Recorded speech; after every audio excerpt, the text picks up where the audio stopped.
What up, y'all? It's Shocka HustleMane. I'm here right now getting verified with the CMP network. If you would, hit that subscribe button, the notifications, hit the like button. We're about to get into a good interview.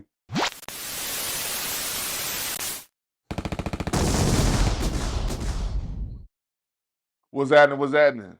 Back again for another episode of Verified with Cornell the Shooter on the CMP network. Look, if you hadn't already, hit the subscribe button, like button. Y'all stick around and drop a comment in the comment section. I guarantee you won't regret it. All right, my special guest today comes all the way from the other side of Tennessee. I'm sitting down with none other than Shocka HustleMane. Brody, what's happening? What's up, man? I'm glad to be here. Yes, sir, man. It's a privilege to have you here, bro. Thank you. It's an honor to be here. Man, I appreciate you making that drive all the way to Chattanooga, Tennessee. Is this your first time being here? No, I've been through Chattanooga. I really ain't spent much time here, but I've heard some good things about Chattanooga. Obviously, I know some artists here and everything. Right. Heard about interstate tax food. I gotta try. Yeah, most definitely. I'm glad to be here. I love Tennessee. Yeah, shout out to Tax. That's what's up, bro. So since you're new to the platform, what I like to do is get everybody adjusted to who you are, and then we'll clear up some rumors. I'm gonna hit you with some hard hitting questions. Bet. Cool? Sounds good. All right, brother. Where exactly are you from? Carter County, Elizabethton, Tennessee, over in Northeast Tennessee, the whole Tri-Cities region right there, Kingsport, Johnson City, Bristol, Unicoi, Irwin, Elizabethton, Hampton. Those are all my zones, but I'm from Elizabethton, Tennessee. Okay. So you were raised out that way. Yeah, I grew up out that way. Okay. What was, if you could describe that area, describe that area for me. Well, it's right up in the corner of Tennessee between Virginia and North Carolina. We're literally about 20, 30 minutes from each of them. But it's really mountainous and there's a lot of hollers, a lot of valleys. In anywhere I go in the world, if I can't spin around and see mountains all the way around me, I get homesick. You feel So lost. that's one thing I love about where we're from is the mountains and the lakes. Dig that. What was it like growing up there? Awesome, really. I think a lot of people take it for granted when we're young. We don't realize how good we have it because we grow up shooting guns, fishing, and some people hunting, and we have the lakes, and a lot of us grow up that way and stuff. And I think we take it for granted because once you leave the area, you realize a lot of people, a lot of places don't grow up knowing that stuff. That's real. No, that's real. Did you come from a two-parent home? No, Okay.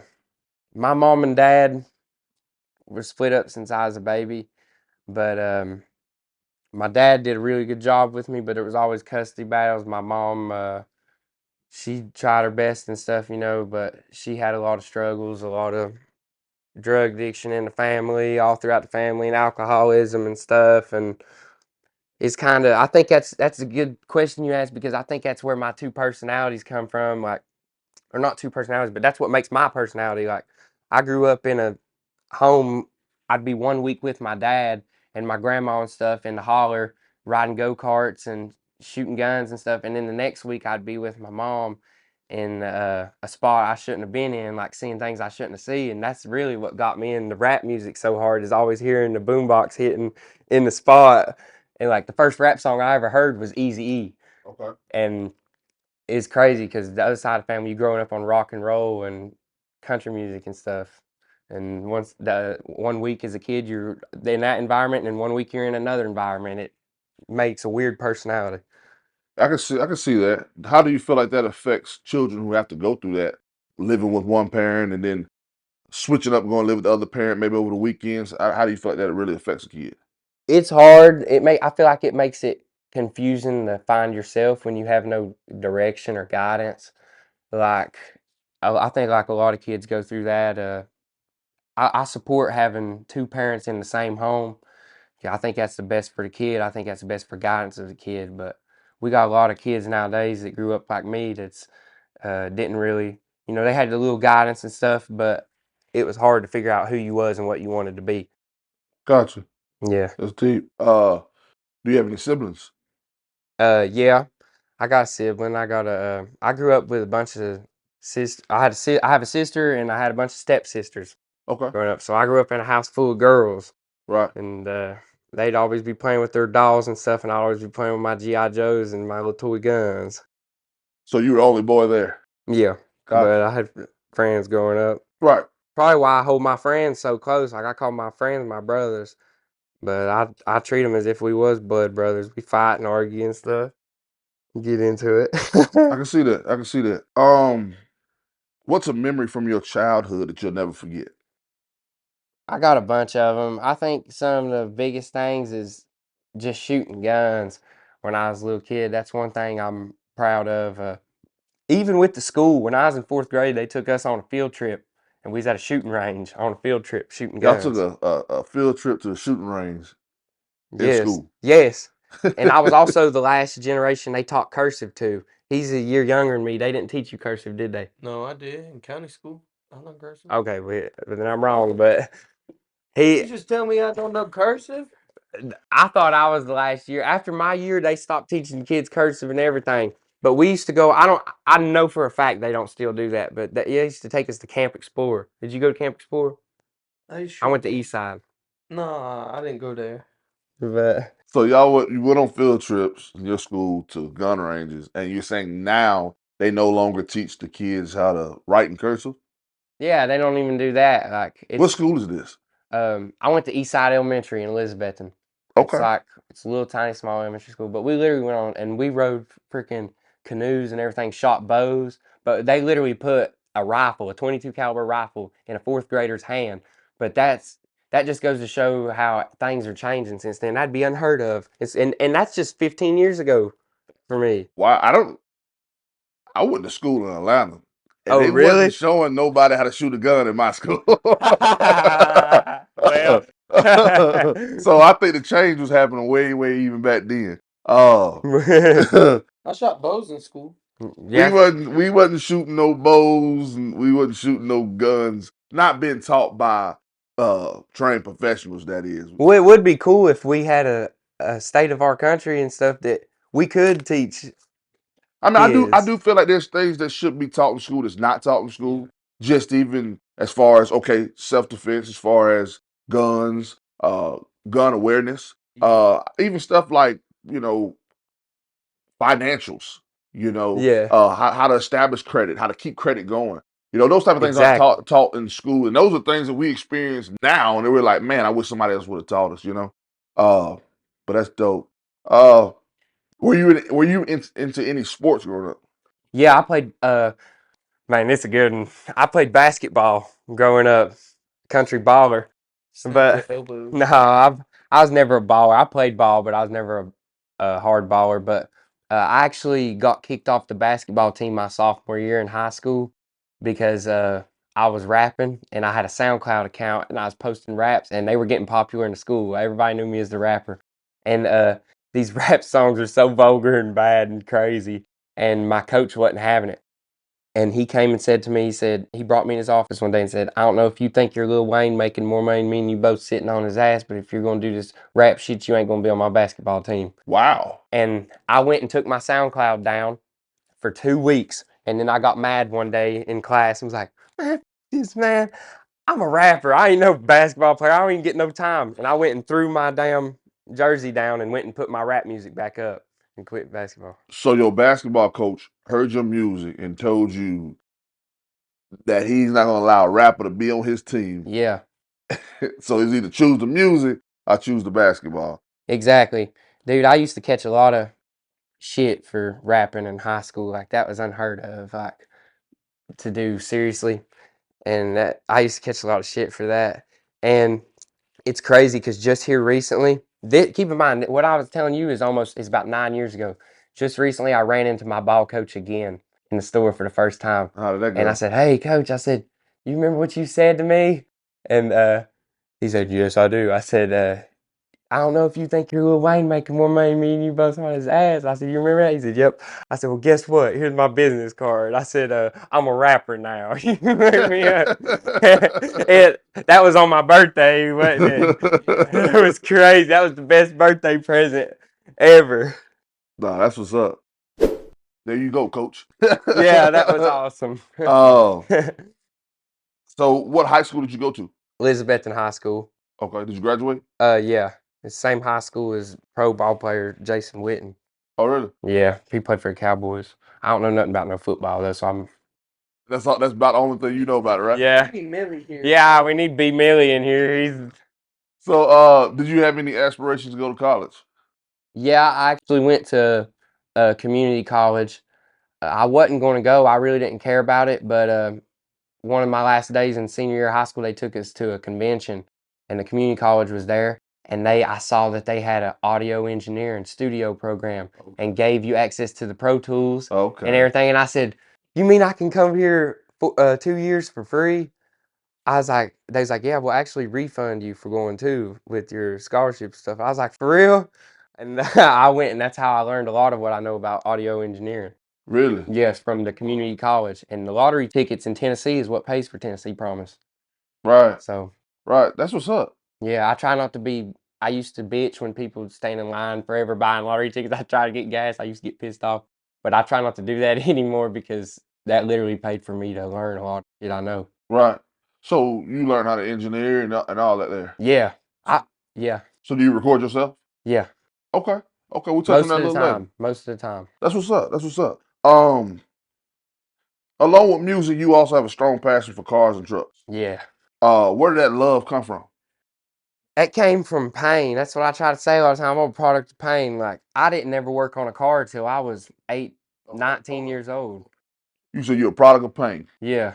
Dive into that. Why do you say that? Well, before I really found who I was, and I was young and fresh out of high school and stuff, I was so lost in the world doing dumb stuff. Like, I was just trying to find myself, and I was showing love to just anybody, not realizing that how quick people can hurt you, the people you love and stuff. And what gets people shot out here, to be honest, is showing love to the wrong people and stuff. And I was just out there being careless, and I got hurt by a lot of people that was really close to me. Freaking got my spot burglarized and everything I had stolen and shit, and was going through that and all kinds of shit. And that's eventually what made me move back to the county because I was living in Johnson City, and my spot was hot, and I was like, you know what? I was like, everybody's fake as hell. I can't do this anymore. I need to do some soul searching. Found God in the midst. That's how I found Jesus. But I moved back to Carter County, moved in with my grandma, and come to find out, my producer now, Trivy, was a friend of mine from high school who produced. He lived right down the road, and we started doing that. But that's how I started working on cars. I was just soul searching, started doing a lot of fishing again, just tapping into my childhood me. And then that's where I found God on the river and found out who I was. And then I got me a big truck. It broke down too many damn times. I couldn't keep paying people to fix it. And I just started watching YouTube videos. And by the time I was 20, 21, I was building trucks. I cashed out on a Bitcoin Okay. that I had bought way back. Really? Yeah, when all that cryptocurrency and shit shot up. And I had like, I had bought a piece of one and made like most money I ever had at one time, 10 grand. Do you remember what coin it was? It was Ethereum. I bought a bunch of Ethereum. Okay. I had 25 Ethereum coins. Okay. When it was $100 each, I spent $2,500 I had saved up on straight Ethereum. Okay. Did you follow it the whole time watching it grow, or Dude, did you just forget about it? it got up 10 grand and I freaked out and cashed out and went and bought all my tools and learned how to build trucks. And I don't regret that, but if I would have left it in there, it would have got up to about 150 grand. Yeah. But that wouldn't have been the same Right. come up, you know? Right. But I spent every bit of it on tools and tore my truck apart and rebuilt it, and that's how I know everything. How long did it sit there before you got the 10 grand? Dude, this is when COVID first hit. It was down. I spent it. It sat there for like 6 months, and then it was up 10 grand. So you made 10 grand. Yes. Well, let's what? Off Ethereum. That's wow. Yes, that's how I built my truck. That's how I built the green truck. He can vouch. We literally bought a Harbor Freight tent, spent 8 months. Bro, I heard you built that. He did. Here, give me some. Every day. We spent. I went into Harbor Freight, cashed out. You didn't tell me you got it from Bitcoin. I need to put that in a rap song. I literally rap about cashing out Gucci. I went into damn Harbor Freight and cashed out 10 bands. That's what's up. Yeah, but I know some good came out of it. Some good some Yeah, came you out of it. exactly. did learn how to work on trucks and cars. Exactly. So break down what exactly do you do when you say I build trucks? What does that consist of? The square body Chevys are my favorite truck. They use the same parts for almost 20 years, so you can find them everywhere. It's just getting them broke down, tearing them apart, fixing everything wrong with them, and making them bigger and badder. Maybe lifting them. I'm building a truck right now for my cousin. He was helping me yesterday. It's a 2-wheel drive truck. We're converting to a 4-wheel drive lifted truck, and we're having to drill holes in the frame for the suspension and stuff, and rig it up and everything. It's just stuff I learned over time, but I'm passionate about.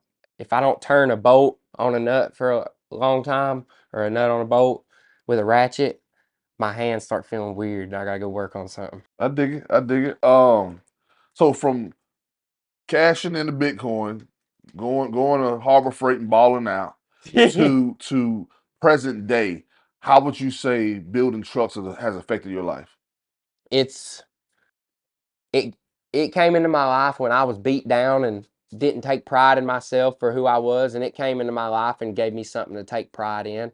So when I see these big bad trucks on mud tires about to go sling some mud, and I'm sitting in that bitch listening at it womp, womp, womp, womp the ground, it really makes me take pride and feel like I've done something, because I used to watch the boys on the mountain take their trucks and run them. And I used to think to myself, and I was always like, how do they tear these trucks up so hard that they don't mind to do it? And now that I'm that guy, like I freaking I take pride in it, because I used to not be that way, and Gotcha.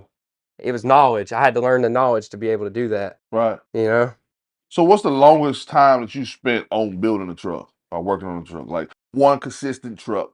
when we built that one we was just talking about, The green truck. the green truck, it was Took us a 8. whole winter. It was like 8 months. I asked my dad. I was like, hey dad, I was like, you care if I bring my truck over to your house and use your backyard to work on it? It'd take me 2 weeks. We got that truck back there and tore it down to the frame, and it sat there for 8 months of us out there cutting and welding and painting. And I built that truck with all my friends. 8 months it took, and we was out there in the snow. We blew up a damn shock absorber Dude, out there in the yeah, snow, didn't we? We didn't know it was filled with gas. We were so And so we stupid. threw it in a We fire. were so like, stupid. When I first started working on vehicles, I was so dumb. I didn't know shock absorbers were filled with compressed gas, and that's how they compressed. I didn't know that.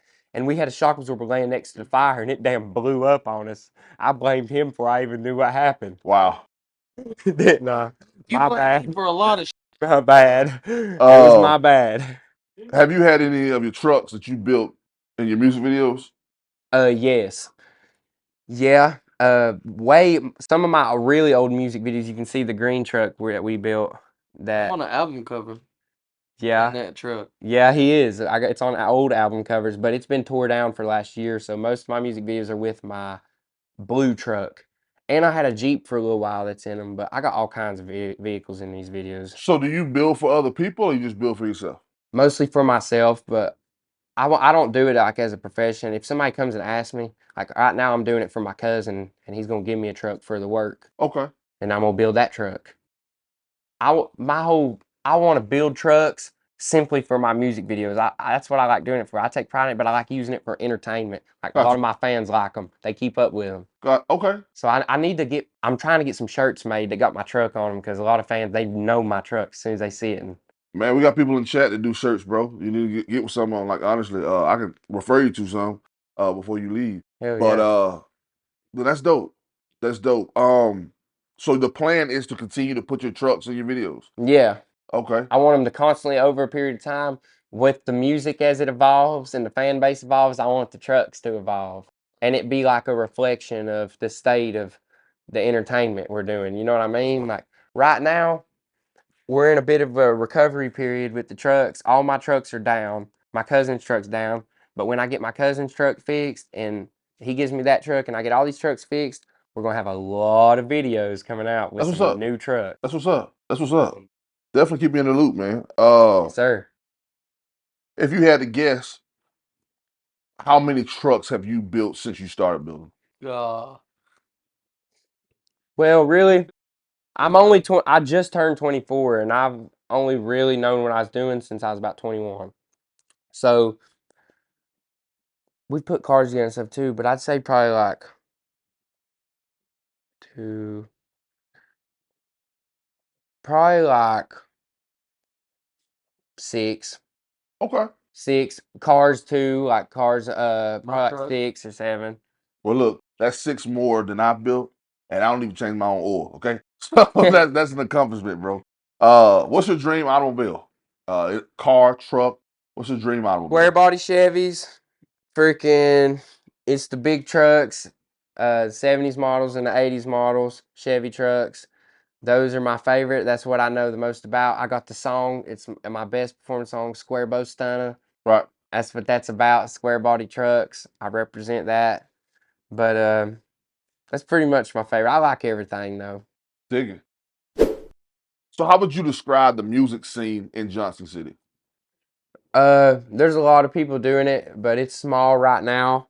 Um, it seems like there's not like a lot of studios, it's just not a lot going on. There's not many shows, not a lot of studios. There's a music scene, but it's very underground and very small. And but you know, people's hustling. But I've been to some places that really inspired me to turn my hustle up, going to places like Detroit, Houston, New York City. Because when you see places that actually have competitive music scenes, like it makes you realize how small Johnson City's is. So, is there like a certain genre in Johnson City, or is it hip hop? Is it country? Like, Well, everybody, a lot of people's rapping, doing the hip hop and stuff, but there's not. Everybody's always taking different styles. Like a lot of youngins and stuff. Like it's underground. So everybody uses auto tune stuff, but there's a lot of great artists. Everybody in Johnson City's kind of carved their own style because there's not been any layout or format for us to follow before. Because we're literally the starting ones of this music format. You got country rappers and you know every style of rap you'd think right now, but we're all representing the same area. And I guess right now we're paving the way. We're going to see what sticks and what lasts the longest, and that's going to be the sound of our region. But I got you. That makes sense. That makes sense. Could you, off the top of your head, give me 5 artists from that area that we should be on the lookout for? okay, yeah, there's all kinds of artists. I gotta say, obviously, all the ETHG members, Right. B Millie, Icy Mills, Lil Spooky, Unholy Kales, you know, we're doing it and stuff. But there's artists like Cartoon, Muscati, YFR and them. You know, Muscati's from Virginia, but it's just right there, right across the line. Cartoon's from Johnson City. You got freaking groups all over the place doing it and stuff. Kingsport, Yeah, Kingsport's STDs. got a bunch of artists. You know, you got people like One Take and No Delay and all them and everybody. But you know, we gotta respect the hustle and everything, and Dig it. the region needs everybody needs to come together and support each other like these other big cities do that actually have music scenes. I mean, that is an essential tool for a city to establish a strong music scene is unity. So I do Yeah, agree. and Jalen serving in Johnson City, man, Jalen's tough. I've got songs with Jalen. He's on my song Hoods and Right, he Hollows is. Yeah, yeah, when we yeah, yeah, playing yeah. basketball. Yeah. No, yeah, he is hard. He really is. He's hard. That was one of the tracks that stood out to me. Uh, from your catalog. Uh, you spoke on it a little bit earlier. Uh, about how people treated you when you first was like, okay, I'm gonna be a rapper. Yeah. Uh, I want to go a little more in depth into that. So give me what was that like for people and loved ones and even friends when you was like, all right, I'm about to start rapping. What was that experience like? So it was unheard of and it was a joke for everybody because in our area, if there's live music or something, if somebody plays music, it's bluegrass or southern rock. Like that's all you see. And for somebody from the area we're from and stuff to be one of the first people to, from a young age, I was saying it when I was 11 that Okay. I was going to be a rapper. I used to be called go by E-Chains. They compare me to Malibu's Most Wanted a lot of times. Call me B-Rad. You know what I mean? Like, wait, boy, what do you think you're doing? Boy, you need to stay in school and get you a job talking about you gonna rap. Come on now. It's like, man. But, you know, I'm just glad nowadays that the world's in a state, you know, where we can all integrate and people can make music. And rap music nowadays, you know, obviously rap music evolves from African American culture Right. and stuff. But nowadays, I think music in general, even rock and roll, evolves from African American culture. Right. But I think nowadays it's good to see a state of America where people can integrate and do things and learn to express themselves in their own ways using all these different cultures and be able to pay respects to these cultures to keep these cultures alive. You know what I mean? But Who are some of your musical influences? well, my biggest, from a young age, my biggest influence, like I told you earlier, my first rap song I ever heard was Eazy E. Yeah, you came in heavy. Yeah, I can't. I found a CD in my mom's floorboard of her car, and I told her to put in first rap song I ever heard. Woke up quick at about noon, just thought that I had to be in Compton soon, and that twisted my brain. Right. And that was my first influence. Then obviously the MTV and Eminem time period, because I was born in 2000. I grew up right then. Seeing Eminem all the time, Slim Shady on MTV all the time Right. was such an inspiration. And then getting older, being from where I'm from, seeing people like Ryan Upchurch and stuff from our area, or Tennessee's from Middle Tennessee, Right. but just putting on and showing that you can, if you love rap music and that's the music you love and you like making it, you can do that and be yourself and not have to be scared of what people's going to say about you just because you come from the backwoods or from a holler or something. You ain't got to go out there and then be like, get on the mic and be like, talking like everybody else. You can be yourself. You know what I mean? I agree. I agree. What is a holler? A holler is like a valley or like a back road or two mountains on two sides that the sun rises late and sets early in a holler. Holler is like, it's just an area, a lot of grass, a lot of ferns. A holler is like a valley, I guess you could say. Okay. Okay. But yeah. Acquiring minds wanting to know. Y'all got hollers here in Chattanooga. Okay. Okay. So what's your recording process? I know you said you went to school, community college. Freestyling, punching. Freestyling, I know you say punching. you went to community college, so you learned how to engineer. Yeah. So do So you write freestyle? I heard punch in. What do you do? we really, it depends on what kind of song we're making. A lot of the music I've made that's done really well was songs that was written and taking my time when I was in the mood. And a lot of songs I've written, I wrote in 30 minutes was my best songs. And then there's some I spent days on. But we're here recently. I think it shows in our music. We need to start writing some more, but we've been really enjoying. We started doing a style called punching, and it's like we write the song as we record it. We'll start freestyle punching one line at a time, in one take, one take. Right. Think about, because it's really good when you're in the moment. We've come to find it's good for songs where you're trying to display an emotion. If you're trying to take an emotion or a feeling and implant that into the track, if you're just freestyling punching and think about things as you say the bar, you're basically writing it, but without the pencil. It skips all that. Right. It really displays emotion and has the flow as if you was freestyling. So we've made some of our best songs just punching one bar at a time Believe it. recently. That's what's up. That's dope.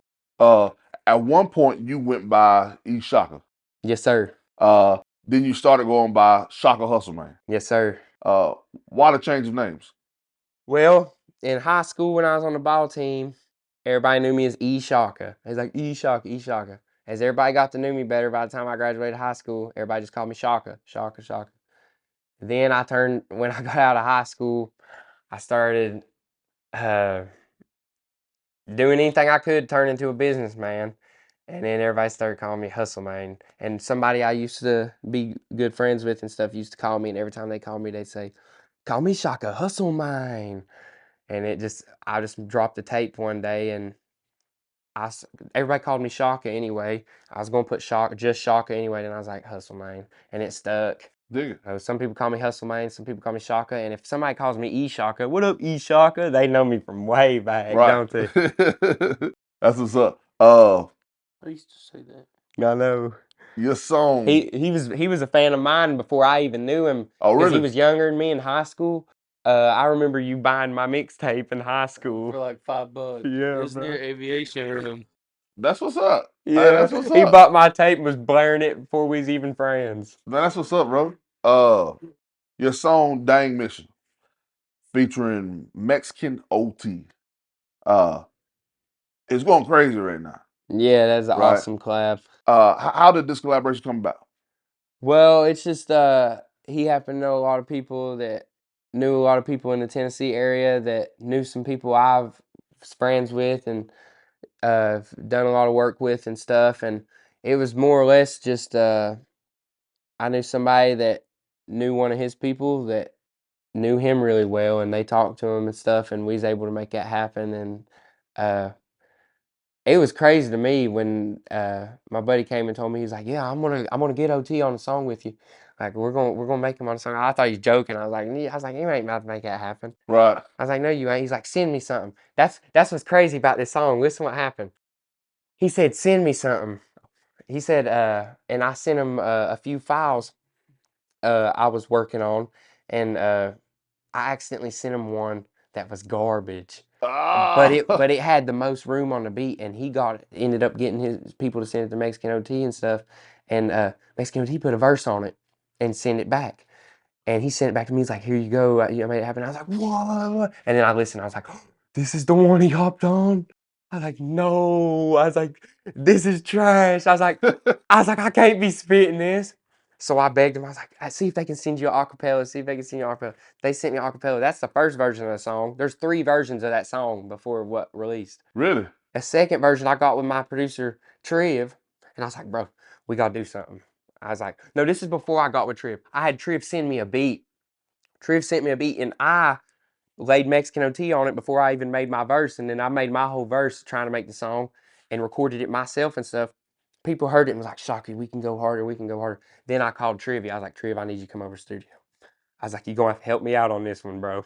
He came over, laid the vocals down, made a whole beat on the spot, and then I got hyped up and hopped in the booth and freestyled the whole song and lit it up, and that was the one. And then So that's how "Dang Mission" came about. yeah, So it started off what you like to call a trash record, yeah, but Mexican OT liked it, so he vibed with it, so he got on it. yeah. You wasn't satisfied with your part of it, so you went back to the drawing board.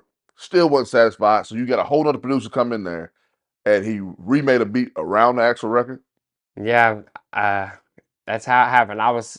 It was all from the start a joke. I was standing there painting uh, a store for my buddy Ace Miller, who owns Zerati and all the stores and stuff, and is a well-known businessman in the area, very respectable man.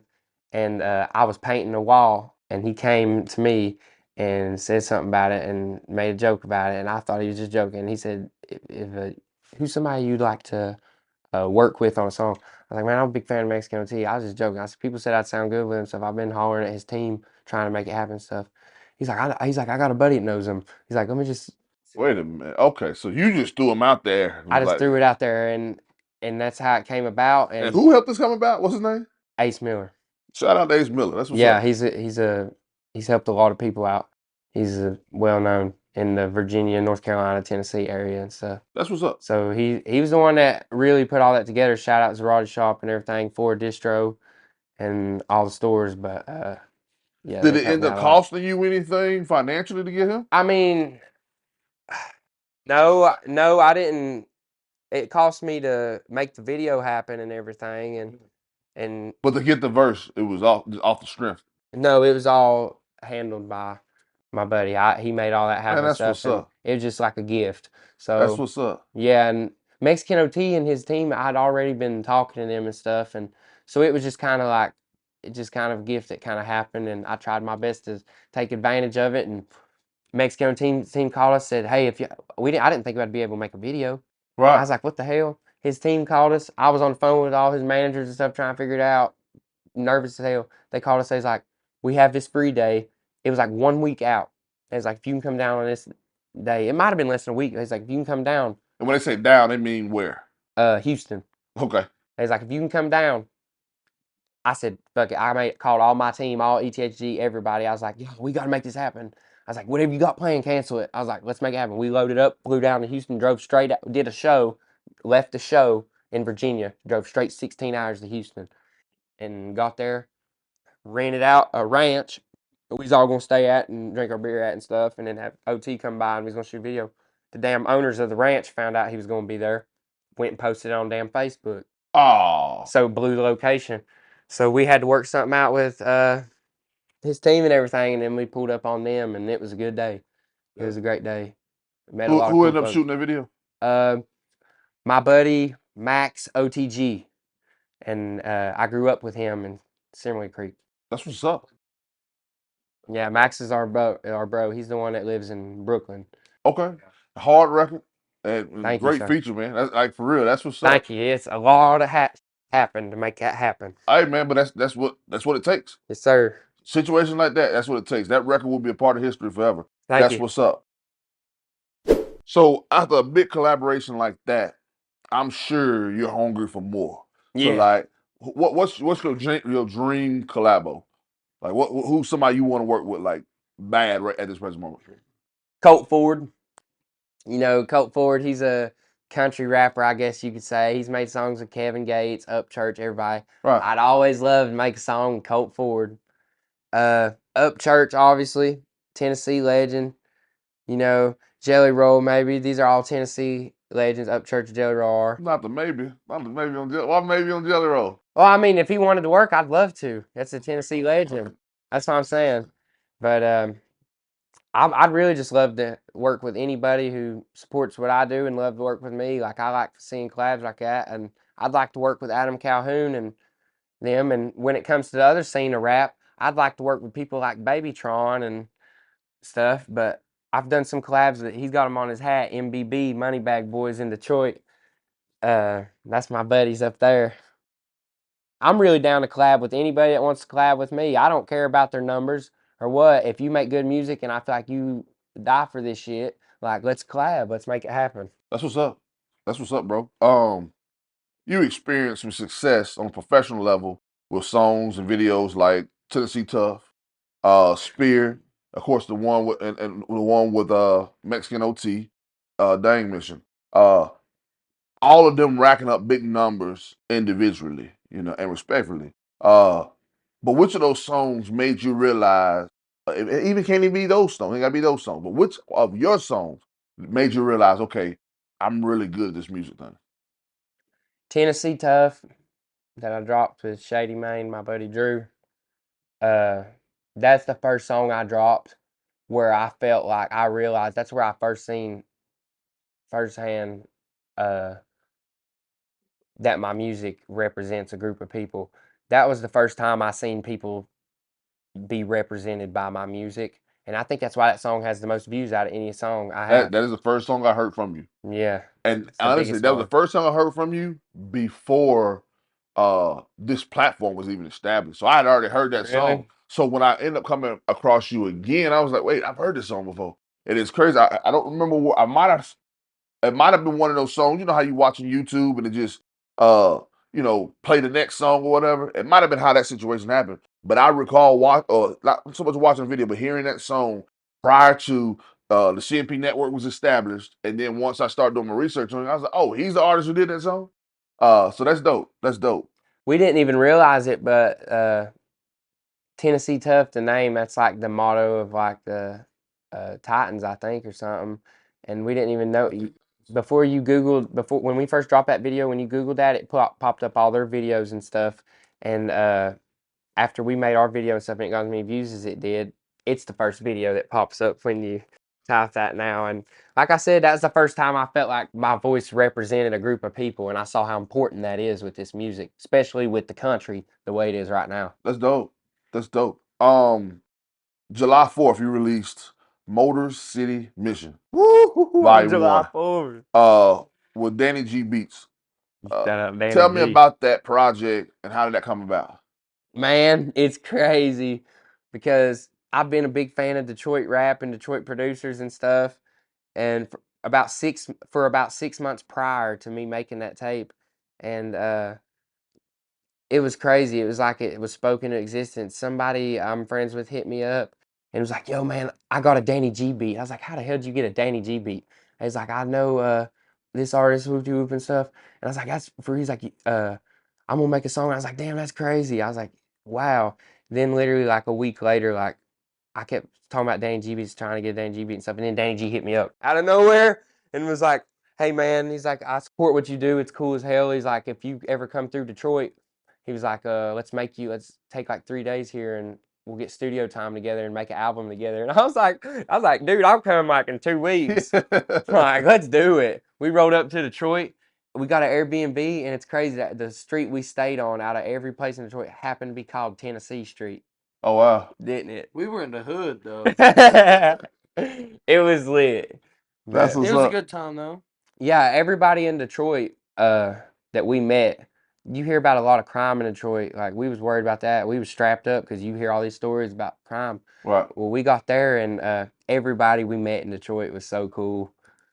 It was awesome. My damn car sat in the driveway and kicked out of gear. One day it went rolling down this driveway and went flying down the road into somebody's yard, and dude was sitting on his porch, this old fella, and I just came running. I was like, obviously from out of town, my Right. car just rolled in his yard. I'm Clearly. like, sorry, sir, I'll get it out of here. Heck, no, that could have been bad. Glad it didn't hit the house, bro. Yeah. Detroit's cool. Shout out Danny G and Van Loo, Northside Audio. Northside Audio, that's Van Loo's studio. And he's the engineer that worked on it, and Danny G's the producer. They came in, treated us like family, and we had a great 3-4 days in the studio. That's what's up. Yeah. So you did 11 tracks on that, didn't you? Yes, sir. 10 tracks on the album, and I did 2 tracks features while I was there. Okay.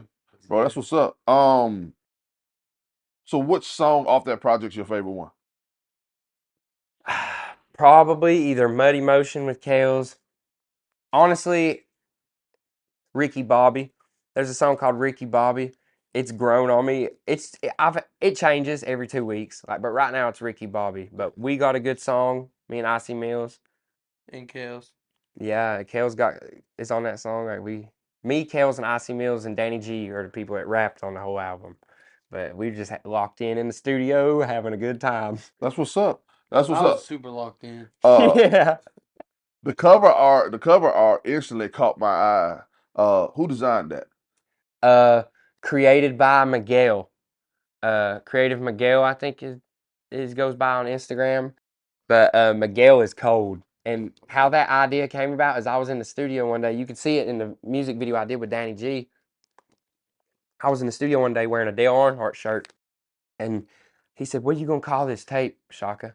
I said, Motor City Mission. What do you mean? Motor City Mission Volume 1, for when we make it next time. He said, well, I want the cover to look like Dale Earnhardt right there, but be our faces. I said, no. I said, no more. I'll call Miguel right now. And I'm Dale Earnhardt, and I'm pretty sure he's Richard Petty or Sterling Marlin or something. I'd have to look. I think he's Richard Petty. Okay. Do you follow NASCAR? No, but it's such a part of the culture where we're from, Right. because we got Bristol Motor Speedway right there, right next to us. So it's a big part of the culture. It's just cool. It's cool culture, and that I support. I'm not a heavy NASCAR head, but there's good history to it. Gotcha. You know, Dale Earnhardt is the voice of a whole group of people, just like I'm trying to be. Dig it. Yeah. I mean, he's Dale Earnhardt. He's known in the black community. He's known in the Caucasian community. You know, he actually, like I said, he's the voice of a lot of people, but I feel like maybe not so much now, due to the generation, but I know when I was growing up, you know, everybody knew who Dale Earnhardt The was. hot man. Everybody knew who he was. Yeah. Number 3. So it's just that's what's up. His son crashed an airplane in our town. Really? Dale Earnhardt Jr. Yeah, the airport. Yeah, we got an airport in town, and Elizabethton Airport, and freaking Dale Earnhardt Jr. missed the end of the runway and came off out in the middle of the road with his plane, and it set a big blaze of fire. I drove right through it 10 minutes before it happened. Dale Earnhardt Jr. Okay. Didn't know that. Didn't know that. Bro, so your fan base. What did you do to go about establishing your fan base? Well, with my fan base, I've never really worried about numbers, nothing. I was just posting content to post it, and I had a small fan base. I was able to get it up to like 500 subscribers and the people, my fans that found me super, super early are extremely loyal. Like most of my fans are. It's an awesome fan base. But one thing that really changed it for the music and everything was Tommy G, the documentary I did with Tommy G. Uh, I sent him an email one night. I saw it in the end of his video. It's like 4 in the morning. I was watching one of his videos, and it was about Appalachia and our region, East Tennessee, Southern Appalachia. It's the bottommost part of the Appalachian Mountain Range. And I saw the stuff he's doing. I was like, man, we could do that too. I was like, that'd be entertaining. That'd be good to do. And I typed up a big email. I sent his people an email saying all the stuff we could do. I said, we shoot guns here. It's Tennessee. You can have guns. And told him all kinds of stuff. I said, we got trucks. I can do this and that. And I showed him pictures of everything and sent proof with it and stuff. And it was the next day after I sent that email, I woke up the next morning and he'd reached out to me on Instagram and said he was interested in linking up with us and seeing what we do and stuff. Well, I didn't hear from him for a couple months. I was just waiting. He told me he would when he passed through my area of Tennessee, and he was headed down to Atlanta, coming through Tennessee. And he called me one day. I was walking down the street and got a call from him, and I was like, "What the heck?" And I answered it, and he said he's coming through Tennessee. He has a day and a half, and we was gonna make a video. And I had like 3 days planning that, and I called all my buddies and everybody. I was like, "Yo, look up Tommy G." I was like, "Tommy G's coming." I was like, "Get your trucks together right now. Get the guns. Like, we got to show out for Tennessee. Like, let's do it." And that all happened. And the video, when he came down, we made that documentary. We talked about all kinds of issues. We talked about, drugs and stuff and how fentanyl's changed the area, which it's affected every part of the U.S. And I made that clear and stuff. But the video started off slow, and then as the nightfall came, everybody started hollering and stuff, and we all linked up, and uh, we got the trucks and everything, put them in the trucks, and we had a good time. The next morning, we got up and we went where we shoot guns in the holler and got all the friends together. Everybody brought their guns, and we let them see how we do it in Tennessee, in the backwoods. Like, we have the Second Amendment right to have our firearms. We're American grown-ass men. That's what's up. So, what was his experience like? So, when it was all said and done out there, y'all filmed. What was his take on it? It was cool because I think everybody in the video, the video got 4 million, almost 4 million views. And I think everybody saw a different side of Tommy G. He had so much fun with us and stuff. He really let loose. We got him to take a shot of liquor and everything. Oh Like, wow, he really let loose and had a good time. And I don't think him being from up north in Milwaukee and stuff, they got really strict laws. And I don't think they've been exposed to rifles and stuff like that. And it really opened their eyes and to a side of America and stuff, which is what they were documenting. And not only that, but almost 4 million other views. They seen that too. And I thought it was cool. That goes to show, like, that it did exactly what we're trying to do, is express ourselves and unify people, in America. dig it. No, that's what's up, bro. Yes, sir. That right there was the first move that really put me out there, and that's the first time people got a look on me. And a lot of cool people stuck around and are fans of me now. And off of that, I use that, and I just been building ever since off of that wave that came from that video. How long ago was this? It was December last year. Yeah, So, and before then, I was doing stuff, and I had just started doing shows and stuff and taking it professionally. So that was like, I was probably consider myself doing it professionally probably 6 months before that video, and then that really gave me a pickup. I've always rapped, but doing it professionally was different. that's what's up, bro. So, long-term goals, bro. What are you looking to achieve in the world of music? Long-term goals, I'm wanting to come in the game and be a new voice of my people and stuff, and people that like what I do and people like me. I want to be a new voice for that, and I want to unify people. And right now, the state of our country, everybody's divided. No matter what you do or who you are, it seems like everybody's against each other. But then you travel around these states and within our country, and you come to realize everybody's cool as hell. So I wanted to kind of use my music, I guess, to bring people together and, you know, show people that there's a lot more cool people than you expect. Dig it. Your label, Yeah. East Tennessee Hustle and Grind. ETHG. Who came up with that? Well, really, that's just I guess me and B Millie kind of, but that's where the hustle and grind comes from, because I'm HustleMane, and he's always had a label that he created called Grind All Night, and it's had its generations. And he really wanted, me and him got together with all our friend groups and stuff and all our friends this year. ETHG was formed when we were betrayed by a friend group that we claimed, and freaking it kind of brought us all together, and we was like, we got to name ourselves. Like, we're tighter than ever now. It's just us. It's just us. Like, what's the movement? We're representing East Tennessee. I'm HustleMane, and B Millie's grind all night over here. I was like, hustle and grind. That's what we do. It's ETHG, East Tennessee Hustle and Grind. Now we got our little cheerleader. We got the ETHG. Like, that's what it is. That's what's That's up. how we represent. That's what's up. So who all are on that roster? God. Well, we got it's a whole family. Like, everybody that loves us and supports us and throws up ETHG, and that's like what we go by. People like Kurt Dog, and that's back in Kingsport, that support us from the start and stuff. But right now, the artist side of it, the entertainment side of it, it's me, Icy Mills right here, B Millie, Unholy Kales, Spooky. Lil Spooky, And that's it. and right now that's Jerry. pretty much it. Yeah, Jerry. he's an ETHG associate, but right now, if we was to make a show, that's who'd be on the flyers. We did have more artists, but we've gone through a lot and stuff, and really we're closer than ever and tighter than ever now, so it's all good. But ETHG, East Tennessee Hustle and Grind, that's what we're doing. We're putting on for the region. We're bringing people together. We've had a little rut. We've had to go through some trials and tribulations, but that's good. You know, you gotta sweep your floors before you can start building. You know what I mean? Dig it. Last Tuesday, you released a song and video for Betray Your Brother. Yes, sir. Now listen, I find it hard to believe that was just a song. Yes. So humor me and tell me what's that about? Where'd that song come from? Okay. Well, that song came from a place of hurt, a place of betrayal. I've made that song to express my emotions. That's the first thing I did, was hit the studio, and I've never in my life dropped a song addressing something so personally on the spot like that, but I felt like I needed to, because most people know right now that we've lost a member of ETHG, somebody within ETHG.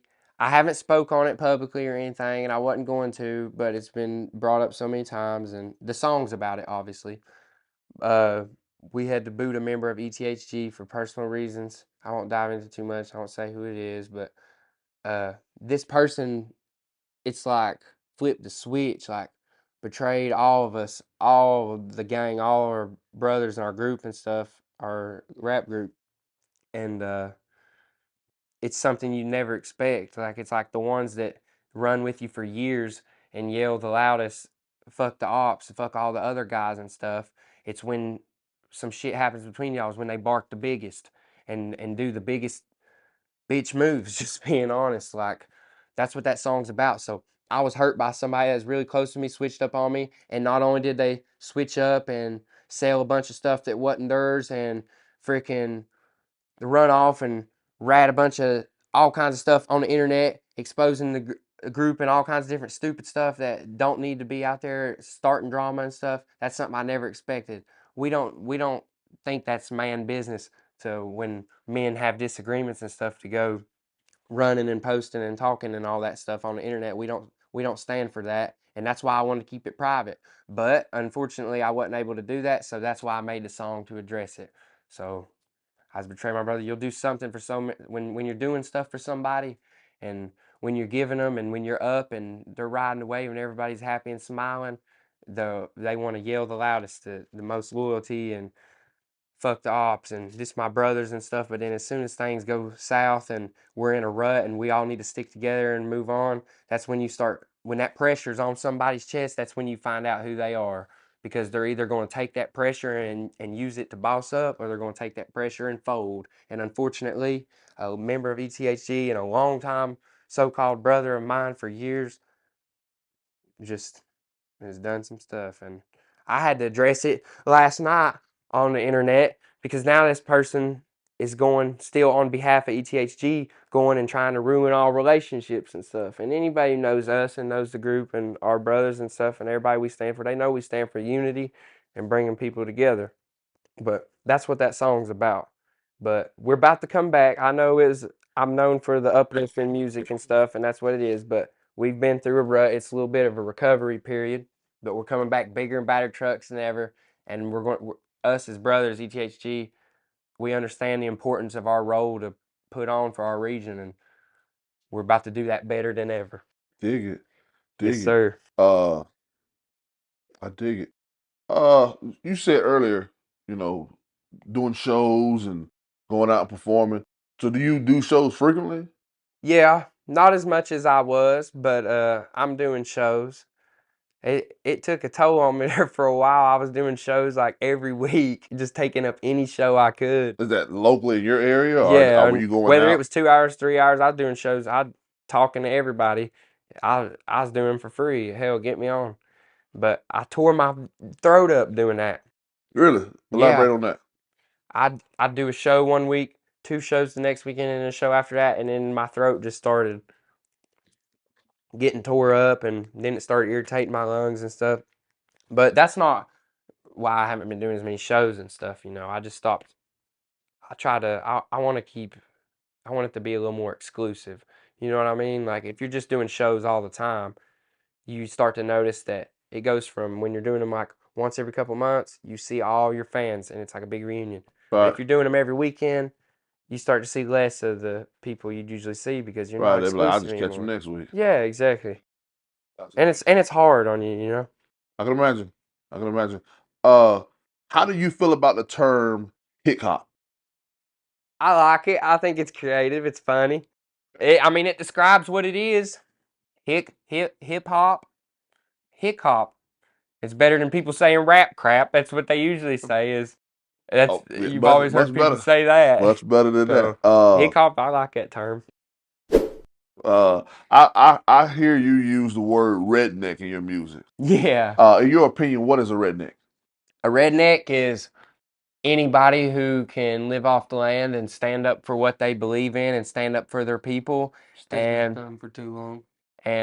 be a man. A redneck is a man that can survive and provide, and a redneck will help anybody and lend you out a hand. But if you become their enemy, there's somebody. That's why they all fly the flag. Don't tread on me.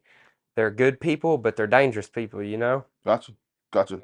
When it comes to hip hop, some people look at people who aren't black but in or around the genre as culture vultures.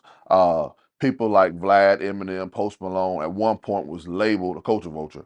Have you ever feared or encountered that label, or or do you fear in long term that somebody may try to label you that because you're in the hip hop culture? And you're They can, but really, if I was a culture vulture, I'd be getting on this hip hop and rapping like most mainstream people doing hip hop. I wouldn't be being myself. So I think it's respectable that I'm not a culture vulture because I think it's respectable that I'm being myself with my content and stuff. And I admit that. And I think it's more of I'm uplifting the culture and supporting the culture because culture, it's so hard nowadays. There's so many cultures in America nowadays. A culture will disappear and go extinct like that if you let it go. And I think one of the things that has kept hip hop so prevalent since it started is the fact that uh, not just one group can enjoy it, everybody can enjoy it, and come together and shake hands listening to hip hop. It brings people together. So I can see where people would be coming from with that. I understand that, but at the same time, they got to understand that this is exactly what makes it prevail is people representing it and supporting it. dig it, dig it. So bro, what's next? What can we be on the lookout Man, for? What's in the well, books to come? What's next? yeah, we all got albums. I got 2 albums and an album with B Millie, so 3. I see Mills right here. He hasn't debuted yet. You've seen him in my videos and my reels and stuff, but he's rode with me since way back in the day. Like I said, we're like brothers, and I'm really proud of him and want to give him some props because he came from originally wanting to do the rap with no musical or a little musical background, but with the rap, he really put in the work that it took to become a real recording artist. And I seen Caleb go from just having fun freestyling and stuff at parties and stuff to literally he wasn't one of them guys that get behind the mic and is a natural and instantly just doing it. You know what I'm saying? He put the work in, but I give him props because he did that. And now he's got a product with his music. His music's some of my favorite in ETHG. You'll see me on stage going crazy. He's got a sound and a product that's never been done before.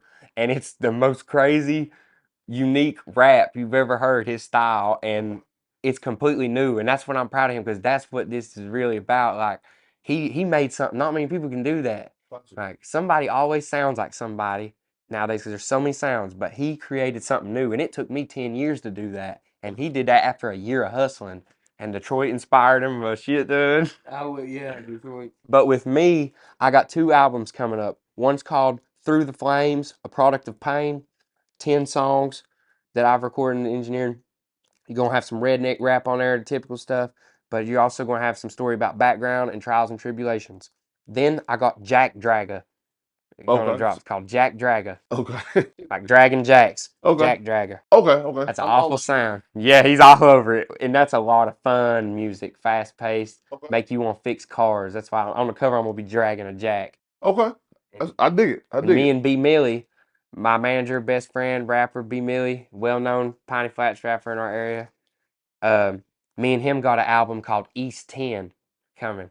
And it's spelled East 10 like Tennessee, but it's 10 songs, East 10. Me and him on every song.